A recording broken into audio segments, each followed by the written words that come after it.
गोव्यामध्ये भारतीय जनता पार्टीने सरकार स्थापन केलं, या धक्क्यातून अजूनही आमचे अनेक मित्र अजून सावरलेले नाही आहेत।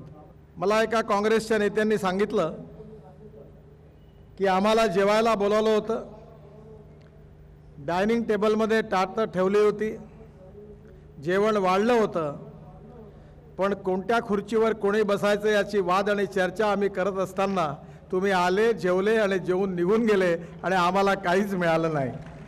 खरं म्हणजे या सर्व घटना ज्या घडलेल्या आहेत,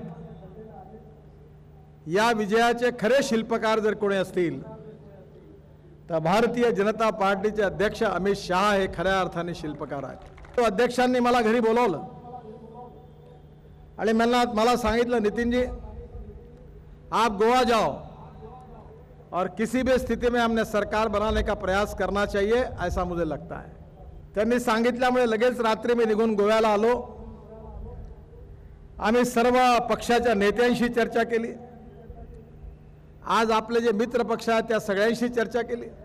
त्यांचा आग्रह होता की मनोहर पर्रिकर यांचं नेतृत्वाखाली जर सरकार बनणार असेल तर आम्ही समर्थन करण्याकरता तयार आहोत। मनोहर पर्रिकरांना पहाटे 3:30-4 वाजता विचारलं की आता स्थिती अशी आहे की तुम्ही जर मुख्यमंत्री पदाला स्वीकृती दिली तरच सरकार बनू शकतं आणि तुम्ही जर नाही म्हटलं तर मग आपल्याला विरोधी पक्षात बसण्याशिवाय पर्याय नाही आहे।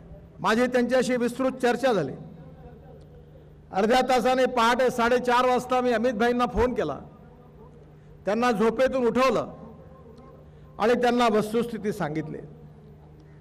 अमित भाईंनी मला सांगितलं की हा निर्णय करायचा असेल तर प्रधानमंत्र्यांची अनुमती घ्यायला पाहिजे आणि पार्लमेंटरी बोर्डाच्या सदस्यांशी चर्चा केली पाहिजे, मगच हा निर्णय घेता येईल।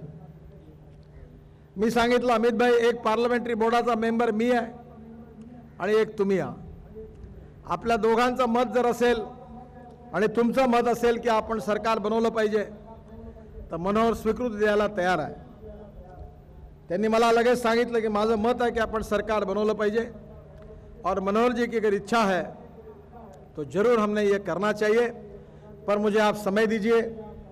सुबह उठने के बाद मैं प्रधानमंत्री जी से बात करूंगा, पार्लियामेंट्री बोर्ड के सदस्यों के साथ बातचीत करूंगा और 8 बजे मैं आपको बताऊंगा।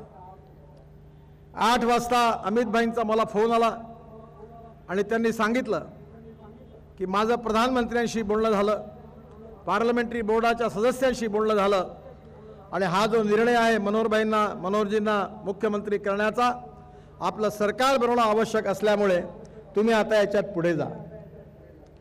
8:30 वाजता मनोहरजी आले, माझे त्यांच्याशी चर्चा झाली। 9:30ला ज्या आपले मित्र पक्ष आहेत ते आले, त्यांच्याशी चर्चा झाली। सरकारची धोरणं, सत्तेतलं वाटप या संदर्भात सर्व चर्चा झाली आणि मी त्यांना सांगितलं की आता आम्ही मनोहरजींना मुख्यमंत्री बनवण्याकरता तयार आहोत। तुमची जी चर्चा झाली त्या सगळ्या गोष्टी आम्ही मान्य केलेल्या आहे। आता तुम्ही लगेच पत्र द्या म्हणजे गव्हर्नरची अपॉइंटमेंट घेऊन आम्हाला भेटता येईल। ते म्हणाले आम्ही येतो, पण यायला उशीर होत होता। काही एक इंडिपेंडंट सदस्य होते तेही पण येत नव्हते। तेव्हा मी गमतीने म्हटलं की ते दुसरे बसले आहेत त्यांना करून टाका मंत्री आणि यांना सोडून द्या। निरोप त्यांच्यापर्यंत पोहोचला, त्यांचंही पत्र आलं आणि थोड्या वेळानंतर 3 वाजता दुपारी ते आले आणि त्यांनी सांगितलं की आम्ही तयार आहोत। सगळ्यांचे पत्र तयार झाले आणि 4:15 वाजता गव्हर्नर मॅडमला फोन करून त्यांची अपॉइंटमेंट घेऊन आपले मनोहर पर्रिकरांच्या नेतृत्वाखाली सगळे आमदार आणि आपले मित्रपक्ष राज्यपालांना भेटले।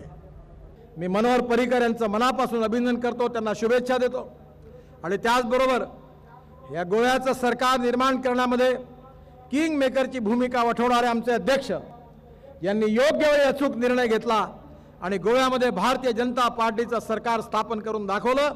याबद्दल अमित शहा यांचं आपल्या सगळ्यांच्या वतीने मनपूर्वक अभिनंदन करतो, त्यांना धन्यवाद देतो।